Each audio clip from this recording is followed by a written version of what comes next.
Awesome to have you on board today, Brendan. I'm really excited to talk to you about what you're doing right now and the journey that you've been on to get to the place you're at.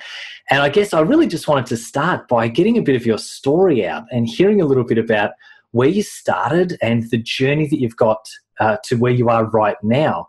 So do you want to start, Brendan? I wanted to actually, before we get into the story, right now, you're employed or have been employed as a wellness advisor.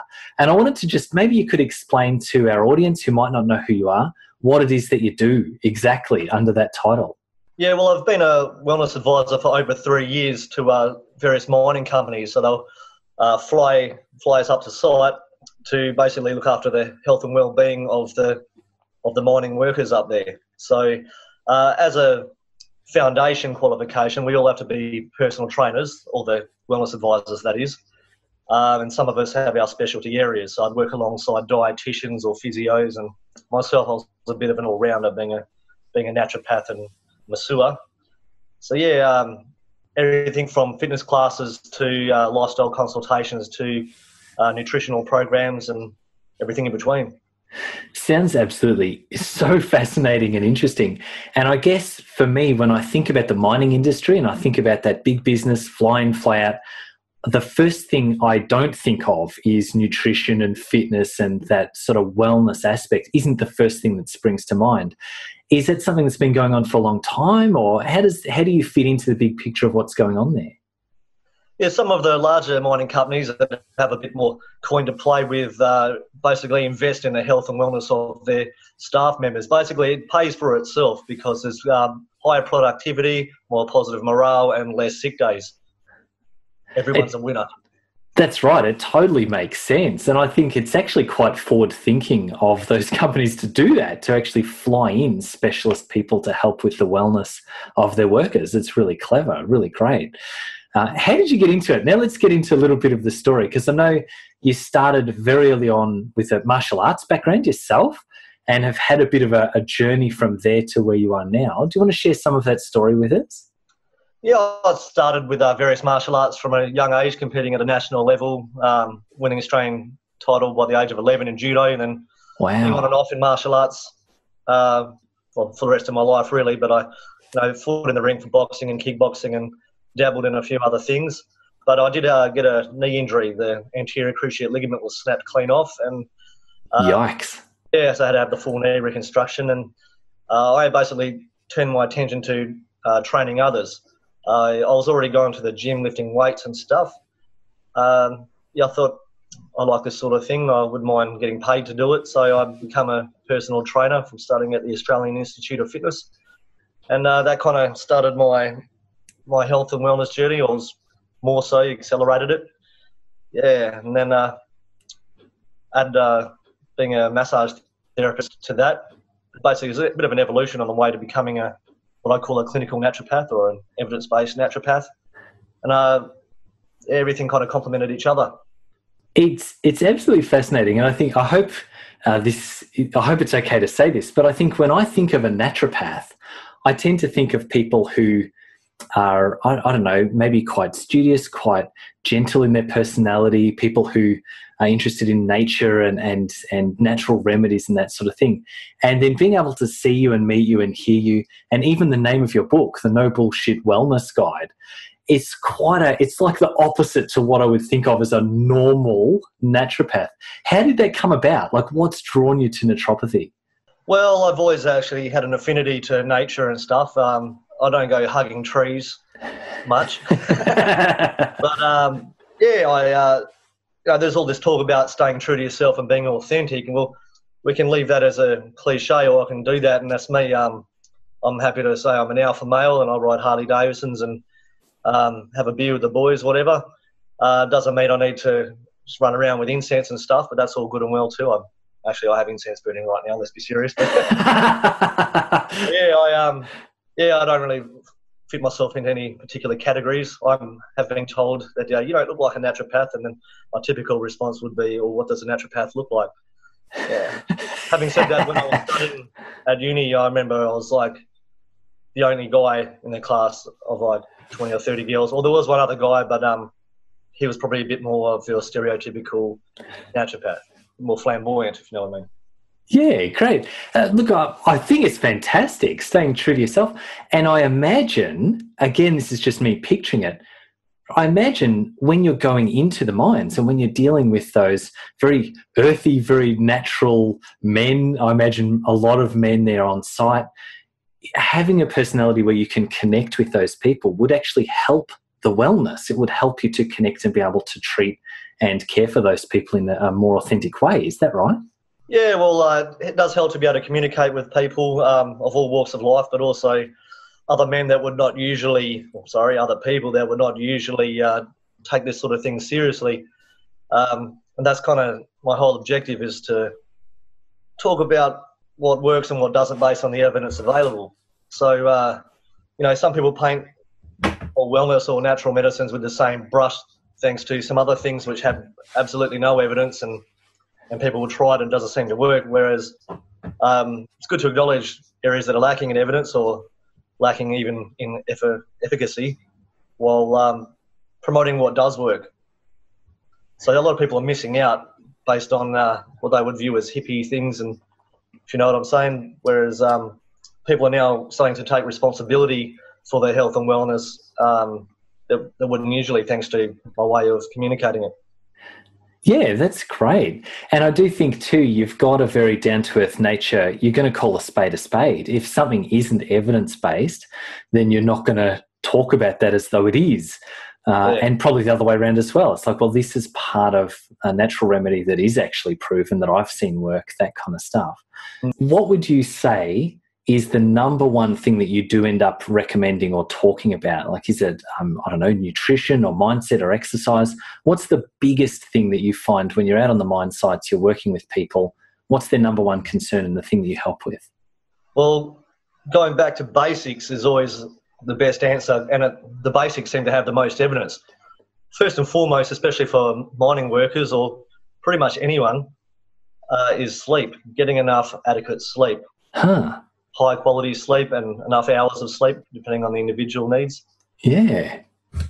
And then after that, or alongside that, exercise, nutrition, mental health is massive.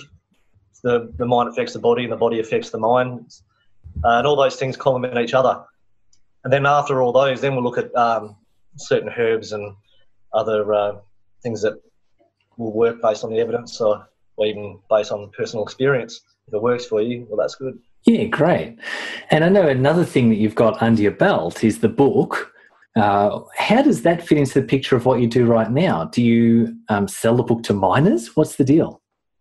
Yeah, actually, a lot of mining personnel have bought this book. Every swing I fly up, I take a dozen books with me, and they go in the first few days. But the book is actually just for everyone. It's just I happen to be in the mining industry at the moment, so it's not really about mining, the book, although it's popular with those circles. It's written in a Aussie slang kind of way, like a high quality Aussie slang at that. It's got 163 references to peer-reviewed science journals, but it makes a really good present, especially for those of us who have connections overseas.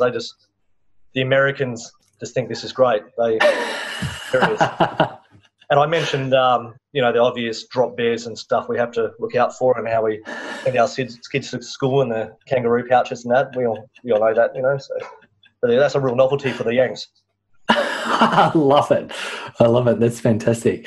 And what do you think, has having a book improved your career? Has it had any benefit to you other than like literally just the book sales? Like, that's great. Has it moved you forward in other ways in what you do? In some ways, it's moving me forwards. While at the same time I'm holding myself back. So I've left FIFO wellness to go to actual FIFO mining just because it pays more. I can use that money to reinvest back in the book. But we don't really pay for things with money. We pay for things with hours of our lives. So when you're working 13 hours a day for 2 weeks at a time, and then you come back and you've only got 6 days off, it doesn't leave much time for me to put back into the book. I basically fly in and go back to all the places that have sold out and restock them, and then have a few drinks with the boys, go for a ride, go out on the boat, and before I know it, it's back to work again. Yeah, that's great. So what's the next step for you then? Like, do you see the book as a pathway to something new, or is the book the thing that you'll be working on for the next couple of years? Well, at the moment, because I self-published, so it's basically the only sales are what I do myself. So I've got about 50 places around Perth, a few in Mandurah, Bunbury, Margaret River in Denmark, and 1 or 2 over east and overseas. But I was thinking about writing another book when I get time, and I'd go down a mainstream publishing road. So then we're starting to target hundreds of thousands of people. Yeah. These podcasts actually go all right. Every time I do one of these podcast interview, the online sales through Amazon jump up. Yeah, great. Yeah. So it's available on Amazon. I mean, we should say this now while we're talking about it. It is available on Amazon if people go there? Yeah, you can go straight to Amazon, just Google the Wellness Bible, or even go to my website, nobullshitwellness.com, and sign up for a health program, buy a copy of the Wellness Bible or one of my clothing lines. I've got the No Bullshit Wellness T-shirts as well. I love it. Yeah, this is fantastic. What I really love is that you've got this, you're a naturopath, you're an author, a massage therapist, working with miners, at the moment mining. There's just so many different things coming together here. And yet they all seem to fit together into this cohesive whole, holistic. It's a holistic lifestyle that you're building. And I think that is also what I would see as a turning the corner generationally. I think if you look at our kind of parents, our generation, the ones that came before us, our parents, people were very much aligned to the life that they had, and they didn't, if they were miners, I bet they never thought about wellness. It was something that just wasn't part of a lifestyle back then. Whereas the world does seem to be shifting to a place where the general public are more aware of wellness, and not just of going to a GP, but of holistically looking after our bodies. And even in business as well, a lot of people tend to not just work for the man. They've got this side hustle. They're writing books. They're creating programs and merch.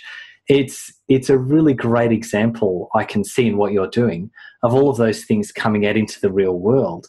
Is it something you see when you're talking to your clients? Like, is there a higher level of awareness of what wellness is, or a want to be well, of interest in that sort of thing? Yeah, absolutely. Because I see wellness as taking proactive steps to not just avoid disease, but to actually increase energy, increase feelings of well-being.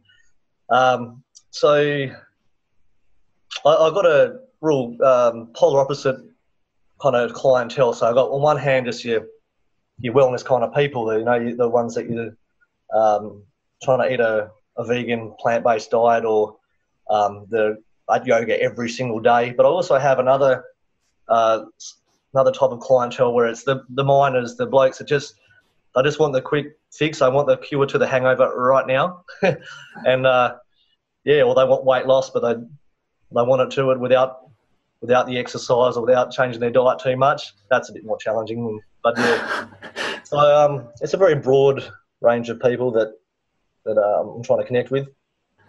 Yeah, great. And what's your main message to all those people? Like, what do you go in and say that might be across all of that helps the people who are miners, the people who are already into some form of wellness and moving along that path? What's your kind of mission? What are you doing with all these people? Basically getting people to take responsibility for their health and respect themselves enough to just make it a little bit of effort at least. Some people call it the 80-20 rule. I call it balance, so by all means, have a few drinks or just enjoy yourself, enjoy the bad foods on occasion, but try and overall make healthy choices, because, your body is your vehicle for life. You're stuck with this body. So once you grow those fat cells, you can shrink them, you can't get rid of them. So try and make the right choices now and get your massage, not just other therapies, your exercise, your sleep, your nutrition, but massage is huge too. That's, look at babies that get the most loving care from their parents or even from a nurse compared to ones that haven't, and this has been replicated in studies, that the babies that have the physical touch do well with like hormone profiles and immunity, and they thrive, they grow better. That same principle applies to adults too. When they've checked their blood markers and stuff, the people who get the touch, whether it's from massage or from a loving partner, they do well, healthier. Yeah, that's great. And it's a great part of the massage industry is being able to spread that health out. So I know you deal with a lot of evidence-based stuff when it comes to natural therapies. And I also know that there'll be a whole lot of other things within that kind of realm of natural therapy that don't have a lot of that scientific background or don't have a lot of evidence that goes there with it. What do you see as being the number one thing as an industry that natural therapies could do to be able to move forward to become better respected? So the things that are actually evidence-based can be used more and give people the health that they need. And the ones that aren't can either be actually tested and proved or disproved or whatever. What do you think needs to happen in the industry as a whole? More studies. I think government funding would be nice, or any funding at all would be nice to more studies to show and reinforce what works, but also, on the other hand, acknowledging what is severely lacking. And so sometimes you can say something just because it doesn't have the studies to back it up yet doesn't mean it doesn't work. But there are other things. We've had these negative studies for things like homeopathy time and time again, and that maybe give that a rest. Okay, there's no need to waste money on proving what we already know. But other things which have a moderate body of evidence could do with some more study and find out not just how that it works, but how it works, the mechanism of action. Yeah. And that goes into massage as well, types of massage and other physical therapies, soft tissue therapies like dry needling has got a moderate amount of evidence, whereas acupuncture for non-musculoskeletal issues, not really. Yeah, and it's interesting, isn't it? Because we're going to have people who are listening to this who are just so totally on board with homeopathy and acupuncture and all that kind of stuff. And they probably, in their experiences, seeing results and all that kind of thing. I can feel them seething right now. Yeah, that's right. And there's going to be a whole bunch of people that are in agreement 100% with what you are, and a whole range of the in-between things as well. And I kind of see myself that the natural therapies industry kind of needs to get a singular focus. That's even part of what needs to happen for this to move forward. It's either got to become more accepted as a whole, or it does need to split somehow into these are the more scientifically accepted ones that, I don't know, GPs are going to be happy to recommend these, or whatever kind of official stuff needs to happen. And these are the ones that are more spiritual or more down that path for people who are happy to go that direction. Yeah. It's interesting to look at the industry as a whole and just see, I don't know where it's going to go in the future. But I know with massage, we already see that kind of stuff happening. Massage is becoming more and more validated over the last decades as a very legitimate treatment for the kind of conditions that it can help. And so it's getting more a better standing with the medical community, you might say. It's like doctors will refer more to massage therapists and that kind of stuff when they're qualified and understood to be part of that official training with massage. So it's interesting to look at where it is right now, but who knows where it's going to go in the future. The last question I might ask you is around the business side of things. I'm really interested because I can see you've got a book. You are interviewed on this podcast and others, and you've grown this profile for yourself as like that wellness guy or the wellness bloke within a really beautifully niched community. I know you said you treat all sorts of people, but that kind of mining or hardworking Aussie kind of niche is exactly where it's at for you with a lot of the stuff that you're putting out. So many massage therapists and other wellness professionals don't have that niche. They don't have that strong base of certainty around who their client is and what they're doing. I'd be interested to hear what you think is your main piece of advice for people who are walking that journey at the moment and who might be interested. They might have thought, one day I might want to write a book or I might want to do something else. How did you get there and what do you see as the benefits of doing all that stuff? Well, in regards to the book, I wanted to let people know what works and what doesn't based on the evidence available, like all the noise of everyone putting their hand up saying theirs is the best treatment. It does sound a bit religious. Well, if you step back and look at things objectively, let's just find out once and for all what works or what has evidence. And that's what we got. We've got a lot of nutrition works, certain herbs, exercise is unreal, meditation. Well, the list goes on. There's 17 chapters of it in there.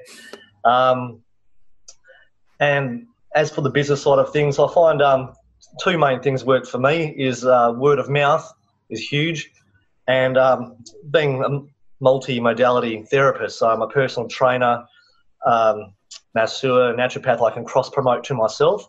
So if you can at least keep studying to get one more therapy, so if you've got at least two, then you can still cross-promote to yourself. Me, I've got three or more, so I can cross-promote to myself in a big way. But no matter what your qualifications are, no matter what your beliefs are, no matter how much evidence you have for your therapy, the first and foremost attention should be for the well-being of the patient. And once you've got that intention there, everything else kind of falls into place. Yeah, that's great. And would you say having a book and that sort of stuff has helped you gain more clients for your in-person therapies? Yeah, I've had a lot more demand for clients, but the problem with that is I've been holding them back because of my limited time at the moment. So I've just got a few. I've kept a few favourite clients for my week off from up north, and I'll look to building up that clientele again in the future when I get maybe a better even time roster or something like that. So now I'm just kind of letting the book sell itself. It's doing quite well in that regard. Clothing line, maybe bring out some more clothes, and these 12-week programs I've been working on. So there's a lot of these 12-week nutrition programs or 12-week exercise programs out there. Well, I'm making one that's like a no bullshit wellness 12-week program. So it's all evidence-based and it covers everything from mental health, nutrition, exercise, and everything in between. I love it. Sounds fantastic. If someone listening wants to learn more about that, where would they go? Yeah, well, I'm on, you got No Bullshit Wellness on Facebook, Twitter, Instagram, and you got the actual No Bullshit Wellness website, which is www.nobullshitwellness.com. So you can contact me in any of those places, or even at brendan@nobullshitwellness.com. Sounds fantastic. Yeah, I love what you're doing. I think you've got a fantastic niche. You've got a great attitude towards life, and you're really shaking up the industry a little bit, doing something that's great to hear. So thank you so much for coming on the podcast today. It's been a really fascinating interview to get to know you a little bit better. And best of luck with the next step. Sounds really great. Thanks, mate. You're more than welcome. Have a bloody good one. Yeah, you too.